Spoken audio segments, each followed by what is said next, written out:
Welcome to Penny for Your Shots, Conversations and Cocktails with Brilliant Women, the podcast where we uncork the stories and insights of exceptional female leaders from all walks of life.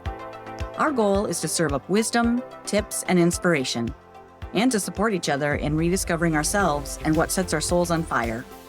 We'll also share personal memories, paired with friends and a favorite beverage. I'm your host, Penny Fitzgerald, and I believe that the best stories are served up over a glass of wine or a cocktail. So grab a glass, get comfy, and let's pour ourselves into Penny for Your Shots. Julie Kershner is a cousin on my husband's side. Her dad is my mother-in-law's brother. We've always hit it off at family reunions and enjoyed talking to each other. Julie's a luxury property specialist in Cabo and goes back and forth between Mexico and Wyoming, where she grew up. Early in our conversation, her dad returns her call. I was going to edit that out, but it was sweet to witness their connection, and also to reminisce about the relationship I had with my dad when he was still alive. Julie shares with us her memories of her real estate career and life in Cabo 20-ish years ago. We chat about storms, and I share how frightening it was to be in the very wide path of the 2020 derecho. Julie also gives a personal recount of losing her fiancé and finding closure following his death. She takes comfort in close girlfriends. We all need those, and I'm grateful for those in my life. Here is Julie Kershner. Hi. Morning. How are you? I'm good. How are you? Good, thank you. Do you have a glass of bubbles? I have a glass of coffee, a cup I of had my coffee. I was really thinking and kind of nervous. I'd like bubbles. Bubbles? I don't have a bottle here, so Oh my I gosh. just put it on my shopping list. Good. Yes, that's good to have on hand. Yeah. Where are you? Where are you today? Well, I'm going to point you in this direction. Oh, Wyoming. Yeah, it doesn't look like Cabo, No. Beautiful. isn't it? It is gorgeous, yes. Oh, how long do you get to stay?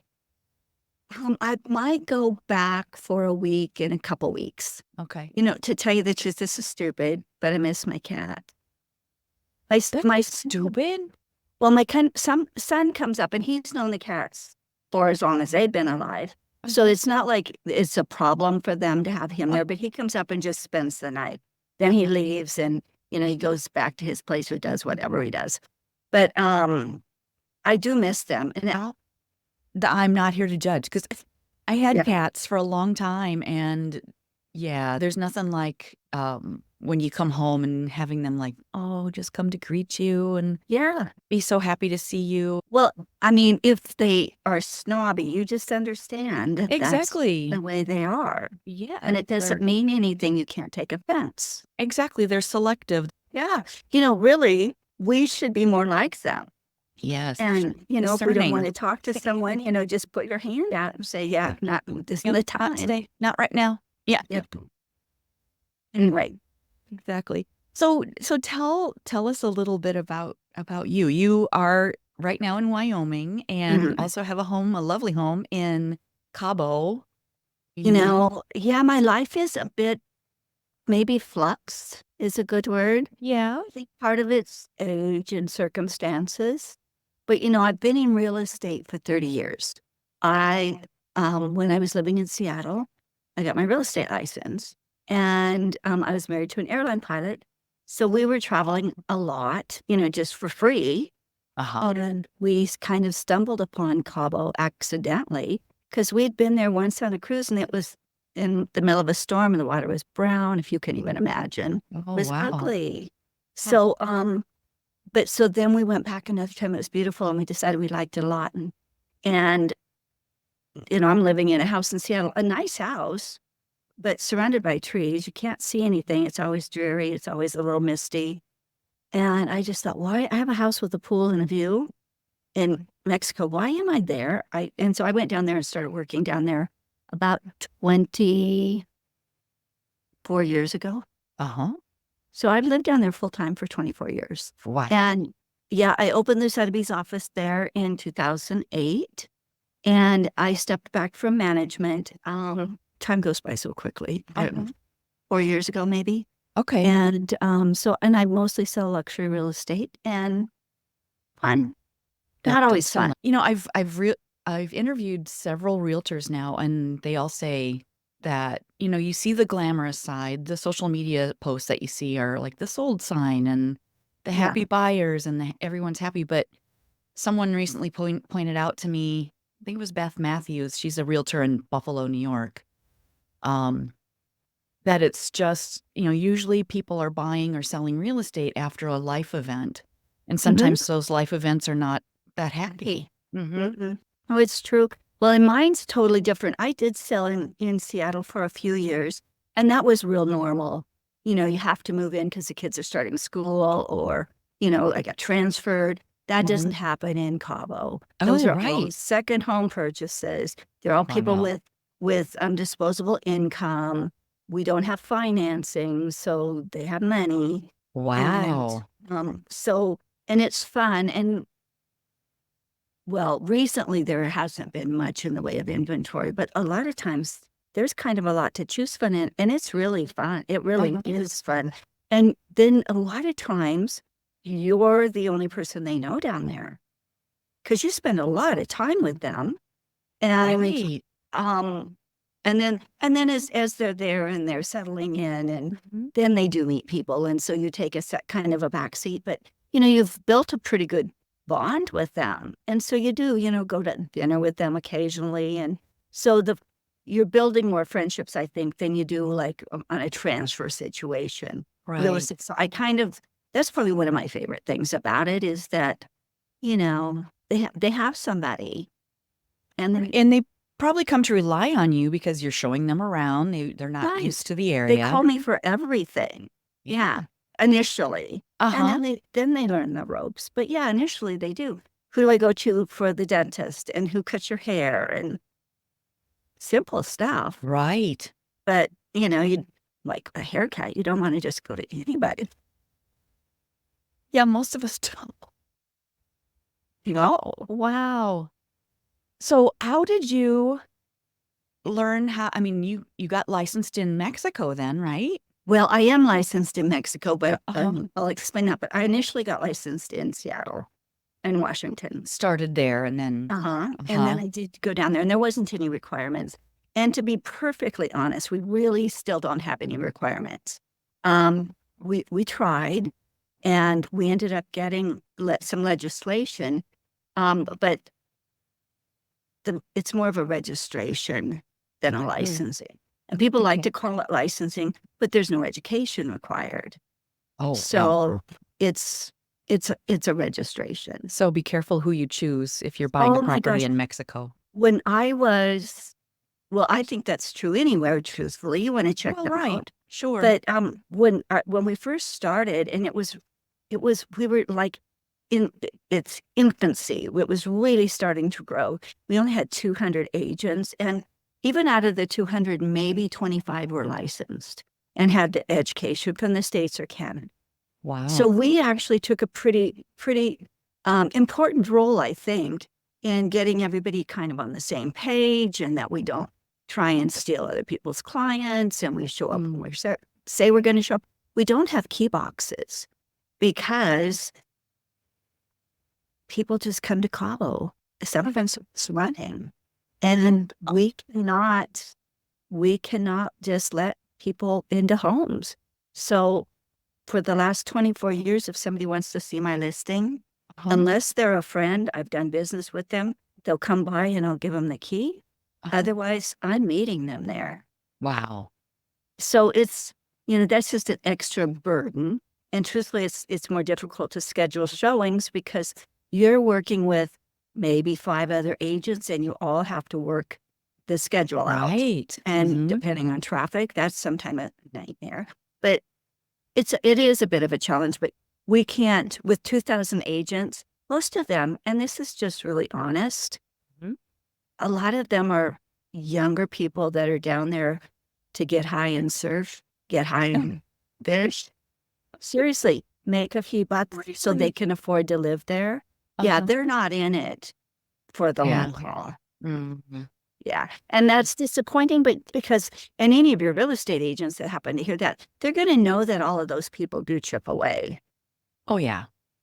So, yeah.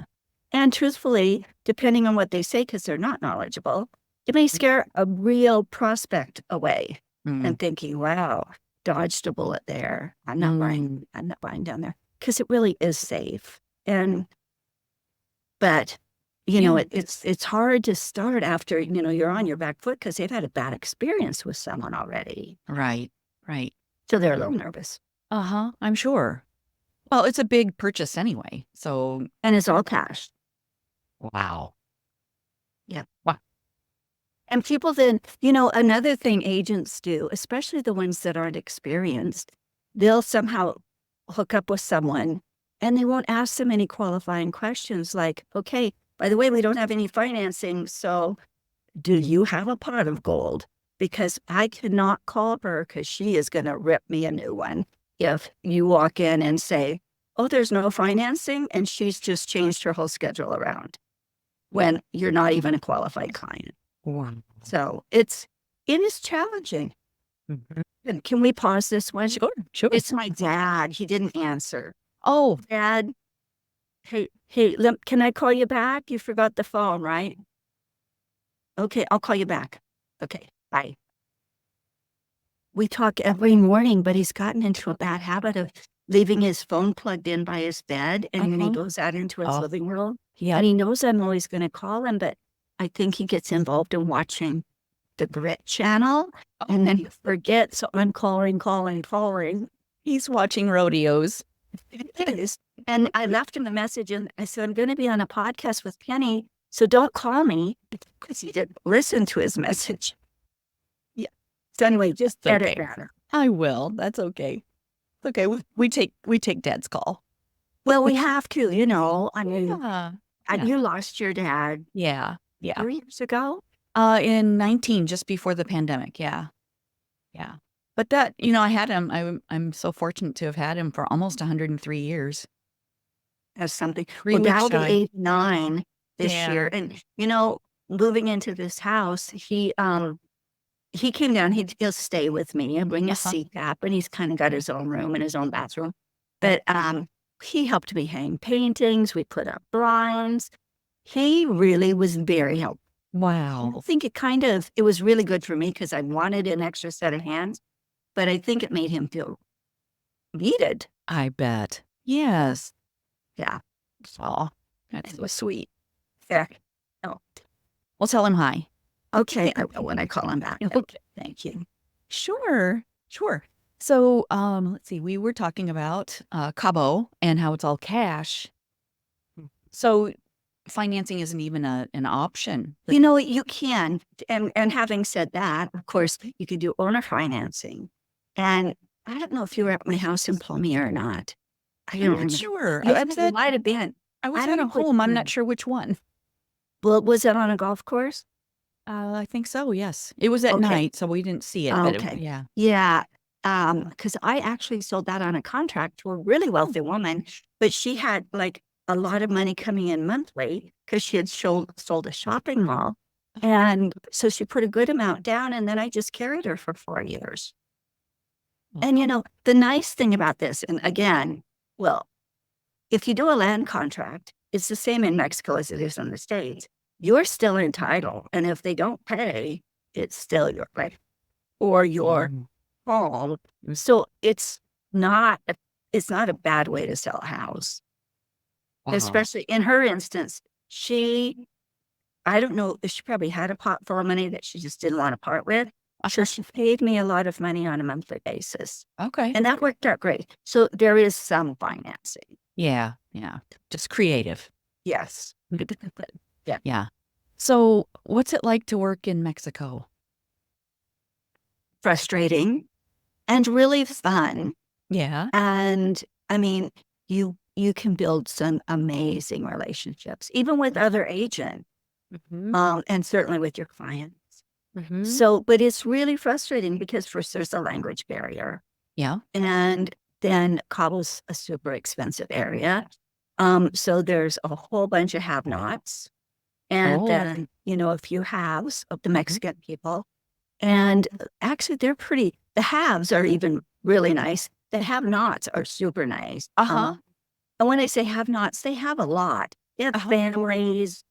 I mean, they have a lot of love down there. Yeah. It really, it's an amazing country. It Yeah. really is. Yeah. But there are so many challenges. Sometimes you just want to hit your head against the wall. And they come up with real dumb ideas, and you're just like, that doesn't make sense. But that's the way it is. Yeah. So, anyway. Yeah. Are you comfortable sharing any stories about how you used to? I remember talking with you when we were down there about you would get pulled over a lot in the beginning. Oh, I did. But that's fixable. Anything is fixable down there. That's a really good thing. But it took cash, right? Well, there's cash, but not a lot of cash. So I had a little white BMW convertible, and I would drive to the airport to pick up, my boyfriend, probably Garth, and I would get stopped every time at the airport. Every time they'd want to look in my car, I wouldn't let them. But because, I just don't want somebody flying around and maybe leaving something in my car. Right. Yeah. So, but it was so annoying, and I never ever paid them a penny, but it probably happened 7 or 8 times. Wow. And finally, one of my agents was really good friends with the commandant for the federales, and the airport was one of his areas. And I said, would you give me his cell number? And he goes, so then he got back to me and he goes, you know what? He'll give you his cell number, but he wants to meet you for breakfast tomorrow at Applebee's, which is right across from my office. Nice. And so I said, fine, I'll buy him breakfast. And he shows up with like 7 or 8 officers, and I bought them all breakfast. And I just said, if I'm speeding, I am not calling you. If I know I'm doing something wrong, I'm not calling you. But if they're just hassling me, I'd love to be able to pick up the phone and call you. It happened twice afterwards. And they just stopped me like that. And I'm dialing him. And I was, bye, I'm at the airport. And he goes, let me pass them the phone. And man, it stopped. He took care of it. Wow. What do you attribute the stops to? I mean, why were they stopping you? Hassling me, and probably thinking if they scared me a bit, I'd give them some money. Because everybody does, especially foreigners. They do. Wow. And you don't look Hispanic. No, don't. And actually, my Spanish is improving a lot. However, I in all of the Facebook posts, and because you could be driving up the Baja and get stopped. They don't know who you are, and they don't know that you're friends with Commandant Rube. So, and basically you can get out of it with cash. So they talk about just leave a little bit in your wallet so that you open it up, you have $20 or whatever equivalent. And so it does still happen, and it shouldn't happen. No. But people are always, if you're heading up or down the Baja, you're always in a hurry to get to your destination. The last thing you want to do is go to the police station because maybe you were speeding. Or maybe you ran a stop sign.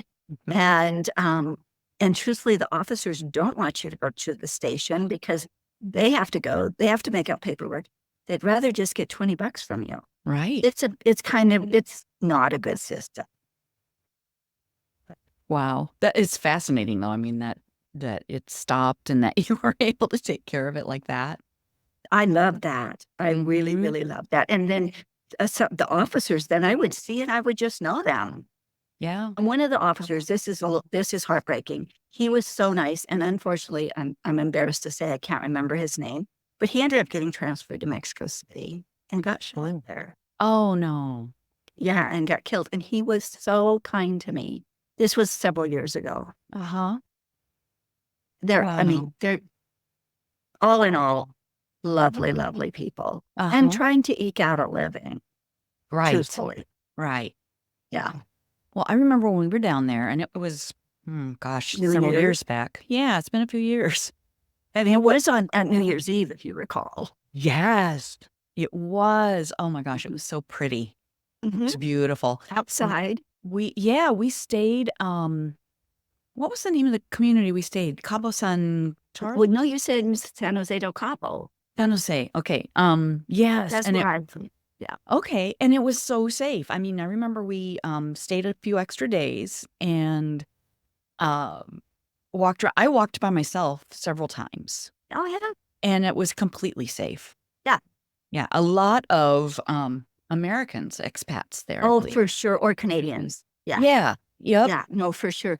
I've been out kind of in the barrios, and barrio, the word actually is neighborhood. But when we sort of refer to it, it's kind of the poor area.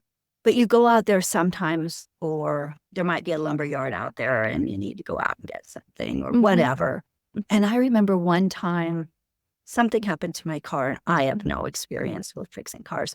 And so I'm pulled over, and I think this guy must have been following me, and he realized I was having an issue. And I honestly don't remember what it was, but he got out and he did a little bit of tinkering, fixed my car. Wow. I mean, they are so, and they want to help. They always want to Oh help. my gosh. I think that would have freaked me out, though, if I knew somebody was It following was me. a little bit scary, but I'm in the middle of this very, very poor neighborhood. And he was so nice. And, you just make do with the language barriers. I don't have those issues anymore. That's great. Yeah. That's Yeah. great. Yeah. They're wonderful people. Yeah, absolutely. I just, I think in the States, if I had somebody following me, I think I would be nervous. Well, and I think they were just behind me, not necessarily. Oh, they weren't. You didn't, witness them. And they realized, I don't know, maybe my tire went flat. I don't remember. Car stuff. Yeah. You But just I know don't you got remember help. what it was. They fixed it right away. And that's happened to me a couple of times. And then you see them later, and you're always waving to them then. Yeah. Wow. Yeah. No, honestly, it really is. They're lovely people. Lovely. Good cooks. Funny. They love to laugh. Love their family. And not everything's, hearts and roses, of course. Right. Like anywhere. Yeah. Yeah. Well, we had a great time there, and just, I know. we lived like the locals for like 3 or 4 days. We were right in the square, and walked around, that's not had really breakfast. living like the locals. Oh, like the local gringos. Yeah, like the local gringos. Yeah, we met some Canadians and some other Americans, and we're having breakfast there. But yeah, it was nice. It really is. And our weather's beautiful most of the time. Oh, And yeah. by the way, I'll take a hurricane any day over one of your tornadoes. Oh my gosh, there have been so many lately. We get a week's warning. And then, Yeah, right. I mean, we just follow it step by step by step for a week. Yeah. We have tons of notice. We have protection. Maybe we might lose landscaping, but we're not even losing windows anymore. And we have a concrete house. Oh my gosh. So it's not going anywhere. We may lose power, but you guys lose the whole house. Well, yeah. Yeah, hurricanes are like being stalked by a turtle. But you don't get any notice. Yeah, the tornadoes. Well, we had a derecho just a few days ago, and that's And I like don't know a what that land. is. It's kind of some people have been calling it like a land hurricane, but you don't get notice for them. They're Oh, okay. So you had water. well, there's some rain. You get rain usually with a tornado, but it's the wind is the damaging part, and that if that takes out a window and then you get rain, it can be additional It's damage. inside your house. Yep. Yeah. But this derecho came, and it was, in 2020, we had a derecho come through Iowa. It was, I think, 400 miles wide. So almost the entire state. And I think it lasted 700 and some miles long. And we were right in the middle of it. Part of it. And, some people, I was watching social media, and prediction was for storms. So you could expect tornadoes, you could expect thunderstorms. But I was watching social media, and some friends in Ames were like, get ready, those of you east of us, this thing's a monster. And we saw this wall cloud coming towards us very slowly. What is that? We'd never seen anything like it. And all of a sudden it hit us. And, normally Iowans were pretty resilient. We go out and watch the storm coming in. So we go out to our patio and we're watching it. And all of a sudden it was like, oh, this is different. This is different. So I'm getting goosebumps even thinking about it. It was so scary. We come in and the house starts shaking. I've never felt anything like it.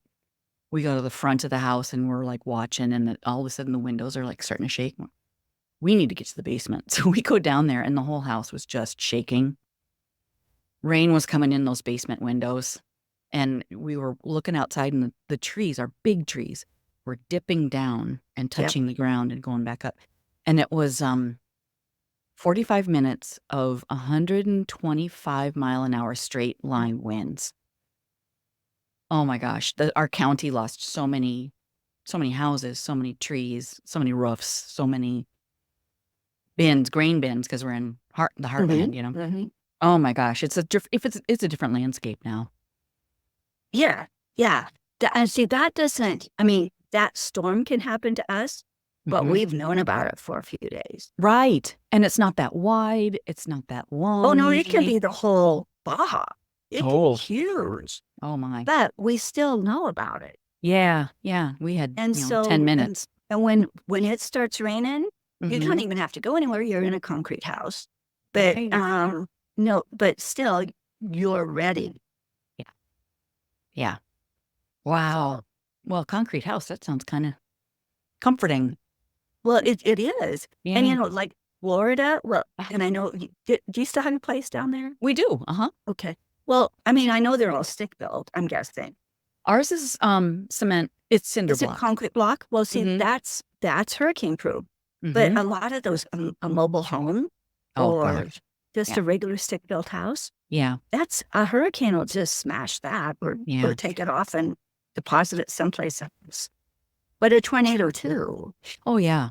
Yeah. I still like hurricanes better than tornadoes. Well, yeah.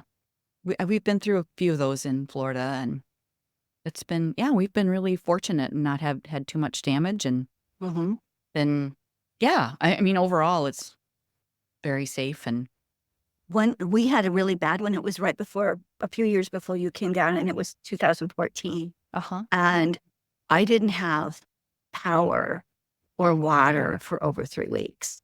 Oh my gosh. But I'm from Wyoming. Yeah. I've camped You're my whole resilient. life. Yeah. And I actually had a rental house, and the tenant had left the rental house. It's closer to the water. Every window blown out. Because this was before we had protection. Every window blown out. The inside of a storm now inside of it. It was a mess. He wasn't there, so that was good. But she had a gas barbecue. It was mine, but it was at her house. And I had an electric stove. And so I just went down there, got the barbecue grill with the tank, and I could, you got keep water. I couldn't get my water because it was in an underground cistern. So, but I would take a plastic pitcher, and get on my hands and knees and, get the water out. Oh my gosh. Put it in a pan, put it on the barbecue, boil the water. Yeah. I mean, make canned coffee. It's all doable. It's really all doable. Yeah. But I do think being raised in Wyoming helped with that. Yeah. Well, yeah, we come from resilient stock. Well, that's very true. Very true. Yeah. I'm grateful for the skills that we were taught when we were kids. And yeah, for sure. I don't know if kids get those skills any longer. No, we kind of, I'd like to think that we taught the boys some of those things. And well, they seem very able. Handy. Yeah. Well, yeah, capable for sure. Yeah. Good. Yeah. What have I not asked you that you want to tell people? I have and you can decide if this is appropriate or not, because I think it's really interesting. And it's one of those that crosses the line a little bit. But of course, but you can make that decision. Those things are usually the fun things and the things that people relate to. Well, I'll tell you, it's really interesting. So I lost my fiancé December 2022. And we didn't live together. He lived in California. I was in Cabo. We talked every night, though, and we traveled internationally a lot. And we really had a fun relationship. We said we were fiancé primarily for the grandkids, because they traveled with us a lot. But we were not really ever going to get married. But it was still heartbreaking, really. Right. You guys were close. We were. And he was really lovely to me. So after his celebration of life, which was like 3 months later, he had a big international housewares company. And so he traveled a lot. But because of that, they were inviting people from all over the world to the celebration of life. So it was delayed about 3 months. So I was up there for that, and nice. I met some of his family from England, and then I came back, and it was all very real then. And I had moved all of my stuff out of his house. It was very real. Before, it hadn't necessarily been, because I was just in Cabo and wasn't getting a nightly phone call. But so then I got back, and I was a little depressed, and I called one of my friends from Wyoming that I'd known since grade school, and she was a medium. And I left a message because I get up at the crack of dawn. And of course she didn't. So she called me back, I don't know, about 9 a.m. And I said, I was just wondering if you think would you be able to try and contact Aji? And she goes, well, I don't do that anymore. And she had kind of transitioned into doing podcasts and writing books with a girlfriend. And she goes, I don't really do that anymore. And I'm like, oh, okay. And I think she just felt bad when I said that. And she said, oh, listen, let me go to my office this afternoon, and I will start to meditate the large blue stone. And I said, what did you say? Can you see this? Yes. You're wearing, okay, so for people who are listening, you're wearing a large blue stone on your ring finger. Tanzanite. Yeah. It's beautiful. Anyway, and he didn't buy me this. He didn't buy me the ring. He bought it for me. We had seen, we had been to the Taj Mahal. And then, of course, your driver always has specific stores he wants to take you to. And, sure. They get so we went to a jewelry store, and he bought me this Tanzanite there, and they reset it for me and everything. But I had the ring already. So it was very specific that it was the large blue stone. And she said she always makes like some sort of a question to really determine that she's getting a signal. Yeah. And she goes, I think it's a piece of jewelry, like maybe a necklace. And I said, no, it's a ring. And so then she goes, well, this is the weirdest thing that's ever happened to me. He's here. I didn't try. He's here. He was waiting for this. And so, she just said, he's saying, that he died sooner than he expected. He knew he was going to die. So died sooner than he was expected. He left some stuff undone, and, the number 3. And I didn't really know what any of that was. But just the fact, world of difference. The large blue stone was a world of difference. So then, I'm living, just conducting my life. And I'm here in Wyoming at my brother's house, and it's on my birthday. And my dad and I had gone through Custer State Park to see the buffalo. Actually, Aunt and Uncle Ron and Carol were here. We had lunch, and then we came back. They were staying with Dad. We'd had a late lunch, and I went back to my brother's because I was taking care of the chickens, the cats, and the dog. And Dad goes, well, come back to town. And I don't think you've ever been out here, but his little town doesn't really have a place to go eat. Okay. You wouldn't want to. And I said, you know what? We had a late lunch. I'm really, really good. And if I come back to town, then I'm going to be driving back. It'll be dusk. I'll hit a deer. I'm just not going to do that. So, so I'm deciding, well, I have a bottle of bubbles. And so I got my bubbles. I've got a bowl of potato chips. And sounds I'm lovely. watching a Lifetime movie. And honestly, that's a pretty good birthday. Yeah. And I've seen buffalo during the day. Love them. Good day. Anyway, I really am. I'm having a fine birthday. And I get to the bottom of my potato chip bowl, and there's a paper clip. And I'm like, what in the world did this paper clip get here? Right. Well, did I pull it did I pour? I couldn't remember if I grabbed it or if I poured. I didn't remember, but there's a paper clip in the bottom of my bowl that hadn't been there. So that was weird. And so then as we progress, Dad and Steve and I went to London in October for a week, and we stayed at his flat there. Steve, your brother. My brother, if yes. people are listening and don't know. Yeah, my brother. Yeah. And his wife said, no, just, the siblings go. You guys just go. And it was really lovely. And my dad had a wonderful time. But in fact, the first day we were there, he clocked 4.5 miles. Oh, my goodness. This was just last year. Oh. Yeah. He was resting. If there was someone with his thumb out, he would have sat on it. He was a trooper. So anyway, my brother and I are walking across the bridge to go to the grocery store. And I'm telling him about all of this and how weird it was because he wasn't home. And I looked down at that minute and there's a bright pink paperclip on the bridge. And I just kept finding paper clips. I realized on my vanity in the bathroom, like I had a little pile of paper clips.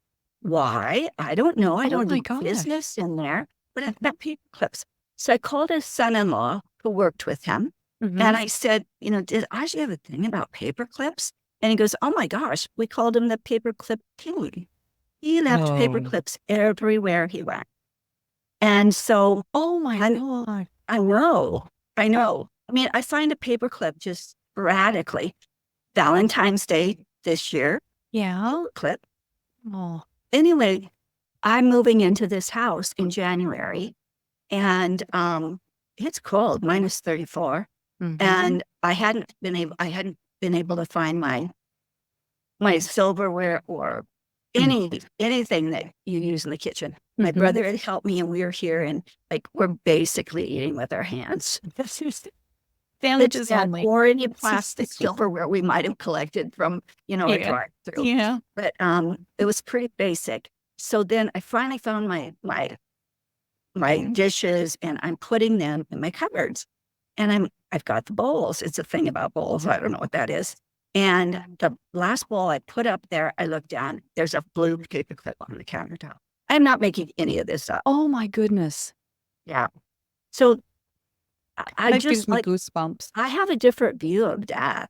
And several of my girlfriends, their husbands have died in the last year, several months or so. And we were talking about it it's really fun to talk about.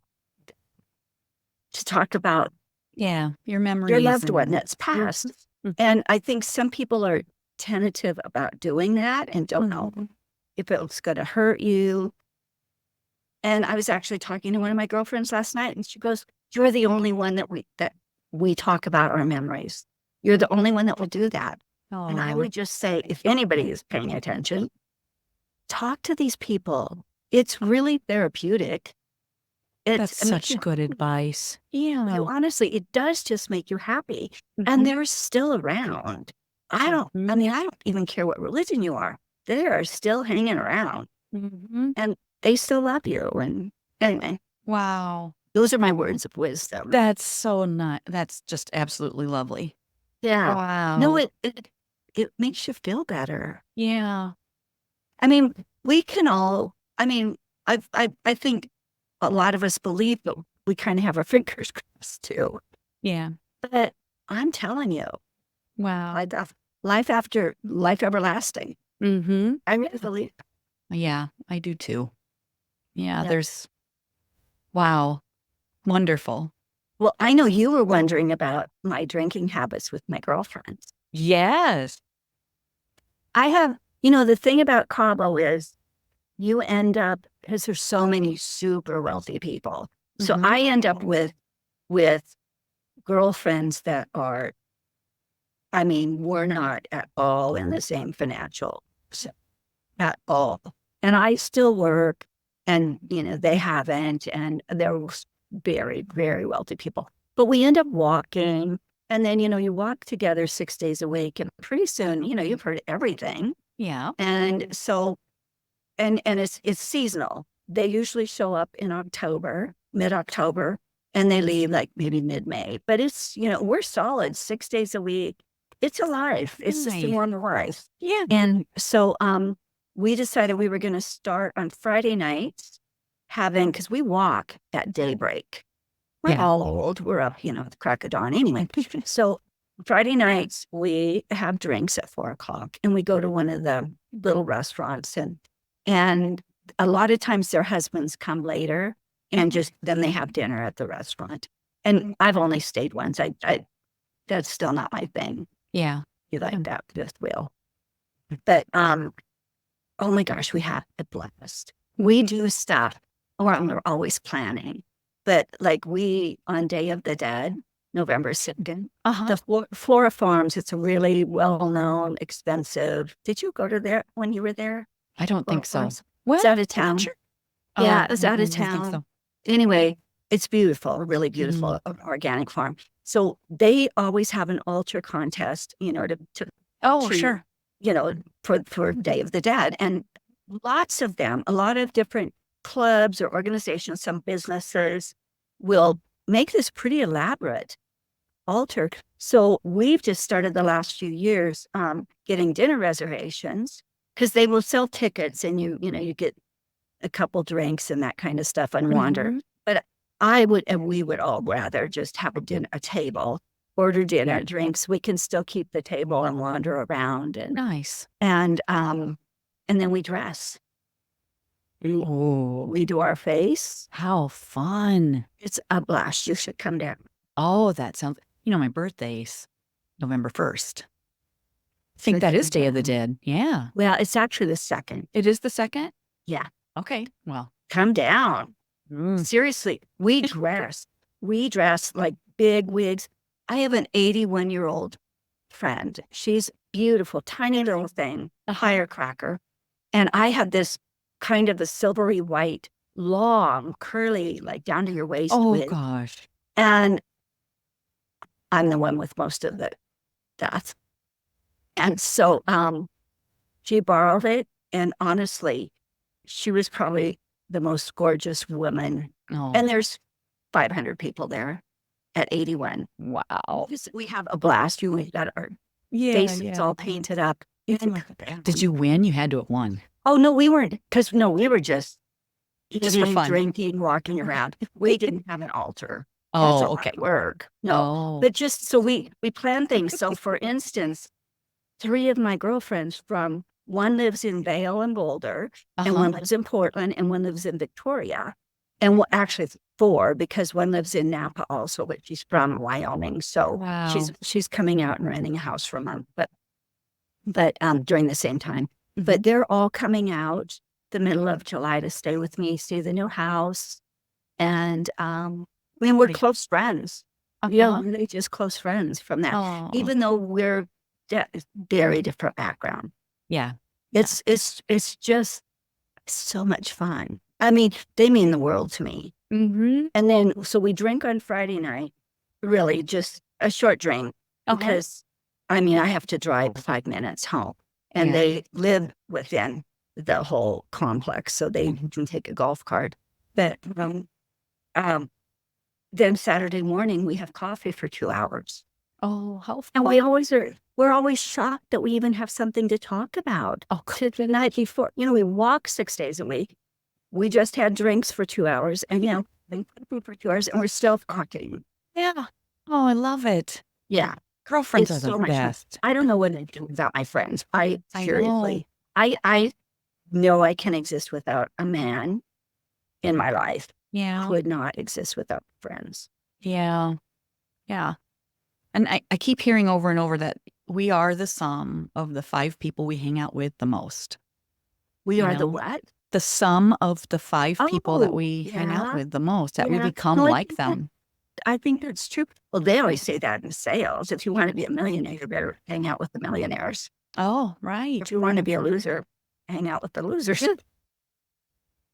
But I think it's true. Wow. Yeah. Well, yeah. It's kind of, it's brutal, but I do think it's probably true. Well, yeah. It depends on probably the type of sales you're doing too. Like when you're selling $1 million properties, you can't be. Well, it's easy. But to tell you the truth, though, somebody comes down and buys a $200,000 condo, they're still bringing cash. Right. Right. They might not have $50 million or $100 million, but they've saved up. And they are wealthy. Yeah. Well, and for a lot of people, Cabo is a dream destination. It's gorgeous. It's absolutely stunning. Yeah. It really is. It's so easy. Mm-hmm. Right now, we're suffering a bit just because we've grown. Our infrastructure's lacking because we've grown a lot. Mm-hmm. And the government, unfortunately, just keeps issuing building permits. But they haven't built more roads. They haven't increased. We don't have more wells. Even the electric grid, in the summer when everyone's running air conditioning, we're having some brownouts. We've got some issues. And I don't know how they're going to fix it because they just keep issuing building permits. But wow. Well, it's still a great place to be. it is. And the weather is so gorgeous. Gorgeous. And it's beautiful. And Absolutely. And it's healthy and the air is clean. And yeah. oh, it's great. It really is great. So, so I'm bouncing back a little bit, but what's your favorite cocktail? Or glass of wine? So on those nights, yeah, I always have a vodka. I mean, a martini straight up. Oh, nice. Super, super cold. Vodka martini. Yeah. But one night, Karen, my 81-year-old friend, she always likes a gin martini with just like a hint of vermouth. And then I have the straight vodka martini, but they come in the same glass. And I think sometimes the waiters get confused. They look the same. Yeah, they do. So they set them down and, we're so busy that we just, start drinking. And we had each other's drink and we didn't even realize it. Until kind of the end when we took a moment and didn't taste quite right. Didn't really matter. Yeah. If you're with girlfriends, it doesn't matter what you're drinking. That's really so, but then you're kind of on that path. So if you're going to have two, you're going to have that same one again. Yeah. I mean, it works, Rich. You know what they say about martinis? I don't. They're like breath. You always have to have two. Two, yeah. 3 is too many. 1 is too few. Yeah, you have to have 2. Didn't really know that. Yeah. But at home, I will have a glass of wine by myself, but I don't ever have like a martini myself or anything like that. That's a little too much. So I might have a glass of champagne or a glass of red wine if I have a bottle open in the evening. But I will tell you what, my dad will not have a drink by himself. Really? He is at his house by himself. 0. Okay. Just will not do it. Wow. Is he a Scotch drinker like the rest of the Hamptons? No. Well, he'll drink a vodka. In fact, he does drink. I've got Tito's in the freezer. Okay. And so when he comes down here, he'll have a drink. He doesn't drink much. Yeah. And then he has to have 7-Up in it or something. Sweeten it up a little bit. Yeah. Yeah. But can I circle back on one more thing? I have a question. Certainly. You're the driver here. Oh, gosh. Yeah, I'm just so curious, and it's so great to get to know you better. It's wonderful. But I feel, we've seen each other kind of a lot. We've always clicked. Yeah. Yeah. I love it. But you were mentioning this when your friend the medium was talking with you, she mentioned some things, and she said the number 3. Did that ever become clear? This is not a fun story. Oh, I'm sorry. But I'll tell it to you. No, okay. I'll tell it to you. Okay. So, my boyfriend was really wealthy, really wealthy, and had always told me for 8 years, I'm taking care of you. You're in my trust, blah, blah, blah, blah, blah. And he had a really good friend, and he traveled so much that and his house was huge. So his friend lived there, in the house, and we never saw him. I had a giant closet in the house. It was a big house. And so he had his best friend. And then he'd had a secretary that worked for him for 30 years. So, so the year after he died, his daughter kept bringing up the trust. And I know it. I would have bet you my right arm that I was in the trust. I really did. And so, and she would bring it up a lot, and she and I have a good relationship. I didn't have a doubt. And so then all 2023, no doubt whatsoever. Actually, I'm really close with his family, so it was still good. Even though he was missing, he was so sick that it was, it was okay. So then this year on Valentine's Day, and I got a paper that morning, she called me and she's talking about, we started dispersing the trust. And, it's a mess. And we've got these people in the company and they're talking to each other and they're not supposed to. And they're coming in and wondering why this person got this much and why this person got this much. And then she just stops talking. And it's like, and I finally said, I'm in the trust, aren't I? And she goes, no, you weren't. And neither was Ed, and neither was his secretary. Oh, wow. The 3 people that were closest to him? Yeah. And I think, and then the verbiage was that I died sooner than I thought I was going to, and I didn't get everything done. Oh, no. Or I left some things undone. I think he was still trying to figure out what that should look like. Specifically. Yeah. Oh. Yeah. And so we weren't in the trust at all. Oh, I'm sorry. So, I understand every bit of it now. That was a hard lesson. I'm good now, though. I really, honestly am good. Well, But yeah, you've got your own thing. It was a blow. It was, I thought I was going to be wealthy. Right. Listen, Right. I'm not going to be, I am wealthy. I have so many friends. And anyway, I am wealthy, but And you're I thought I was doing gonna quite well for yourself. You've Well, got yeah. your 2 homes. But I thought I was going to have big money because Yeah. he had big money. Yeah.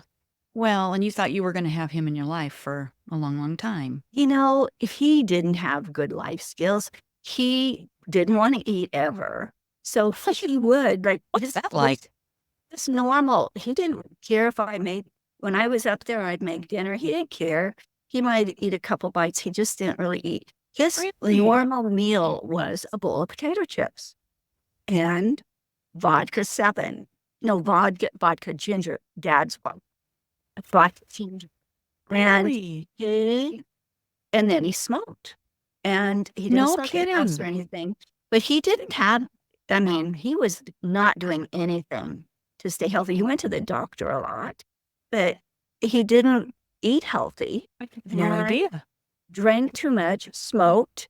So then he got COVID the end of 2021, and he ended up getting it twice. He was in the hospital twice. And then every vaccine that popped along, he just got, and it just, it just took him down.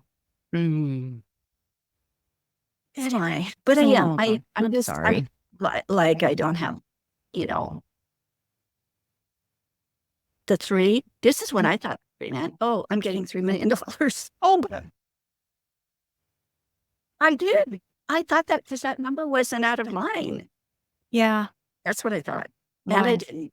And it was a little bit of a punch to the gut. Yeah. Truthfully. Yeah. I wish I would have known all last year. Oh, yeah. So you would have been more in a mental state for the news. Yes. And apparently it was difficult for her to talk about it. So she didn't say anything to me and kind of waited for me to ask. Oh, yeah. I'm sure it was uncomfortable for her too. It would have been, but I just, honestly, all last year, I was 1,000% certain. Never, ever one single doubt. He loves me. He's still coming back from the grave and paper clips or, talking to my friend Mary about the large stone. And he's coming back from the grave to do that. He loves me. But so I was 1,000% certain. Anyway,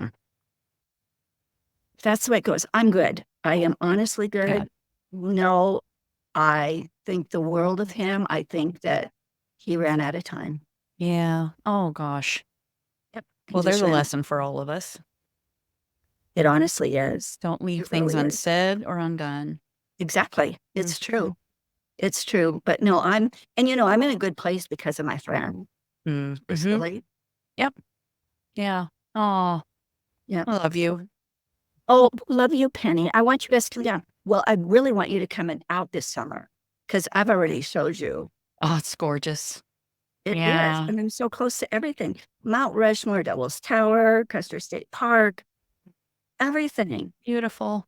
You have to come out. It's only a day's drive. Yeah, it's not that bad. No. Car. You should just do it. Yeah, we just have to find the time, carve it out. Well, you just have to make things a priority Exactly. in life. Right. Yeah. True. All right. It's true. Yeah. This has been absolutely wonderful. Oh, I hope it's okay. It's It's great. been fun for me. I mean, Yeah. really, it's been really fun for me. Yeah. Well, thanks for inviting me to do this. Thank you. It was really fun. It was fun. It was very fun. I I had two appreciate it. butterflies.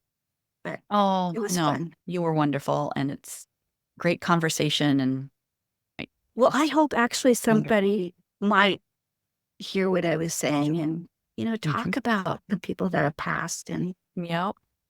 Yeah. don't put things off. Don't you think the people who have passed that were close to us, they want to be remembered? I mean, they would want to be thought of fondly, and they would hope I hope that I make a difference in the people around me. And they want to hear the funny stories. And we Yeah. want to tell the funny stories because Yeah. we still laugh about it. Exactly. Yeah. That's not sad. I mean, it was a Yep. wonderful memory. You just have to keep sharing those. right. And, truthfully, I think putting the end and the sickness and all that, just that's not worth talking about. Yep. No. But everything else is. So, okay. All right. My pearls of wisdom. I love it.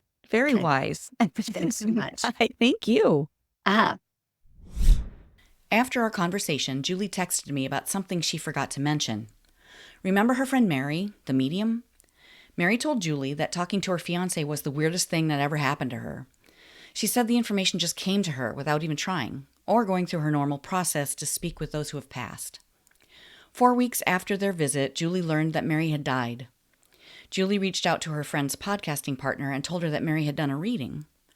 Her partner said that's impossible. Mary's cancer was back and she was dying. Julie believes that her friend's experience was because she had a foot on the other side.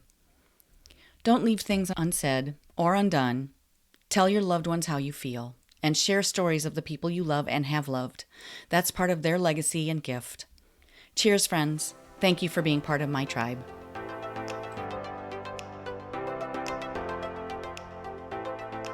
That's a wrap on another spirited episode of Penny for Your Shots, conversations and cocktails with brilliant women. I hope you've enjoyed the intoxicating blend of wisdom, wit, and wonder that these incredible women bring to the table. Check out the show notes for links to resources referenced in today's episode.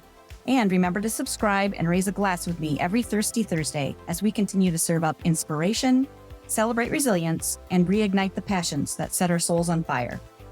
If you've loved what you've heard, please share the podcast far and wide, and leave a sparkling 5-star review to let me know your thoughts.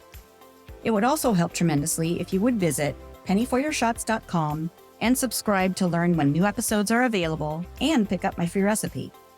In the meantime, remember that your story deserves to be served and savored. Cheers to your brilliance and of women everywhere. Until next time, keep sipping and experiencing life's extraordinary moments. This is Penny for Your Shots, signing off with a clink and a toast to us. Cheers.